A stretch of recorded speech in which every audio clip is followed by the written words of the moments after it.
Miss Chica, siya na ba to? Danay Pangilinan is spotted kasama ang mystery girl, Losinich Itay. Nagkakagulo ngayon ang netizen matapos na mataan itong si Donnie Pangilinan kasama ang isang mystery girl habang naglalakad sa isang mall. Sa viral picture na mabilis na kumalat online, makikita magkasamang dalawa habang naka-casual outfit at tila komportable sa isa't isa. Dahil dito umaranggada agad ang samot-saring haka-haka. At tanong mula sa mga netizen, may bagong inspirasyon na nga ba itong si Donnie Pangilinan? Marami ang nagulat lalo na't kamakailan lamang ay naging bukas si Donnie sa pag-uusap tungkol sa pag-ibig.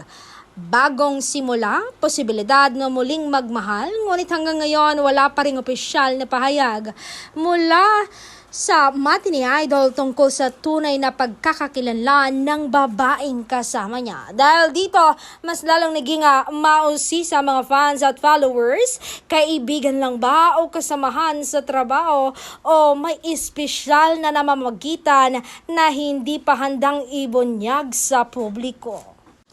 At habang wala pang kumpirmasyon, patuloy namang bumubuhos ang iba't ibang opinyon at hula mula sa social media. Ang isang simpleng sighting ay naging usap-usapan na naman ng mga maraming netizens. Lalo na't ang mga katkatera at sausawera o tinatawag na mga mosang o marites. Ikaw, ano sa tingin mo? May bagong love story na bang nabubuo? O isa lang itong simpleng pagkakataon na masyadong binigyan ng kahulugan ng mga tao?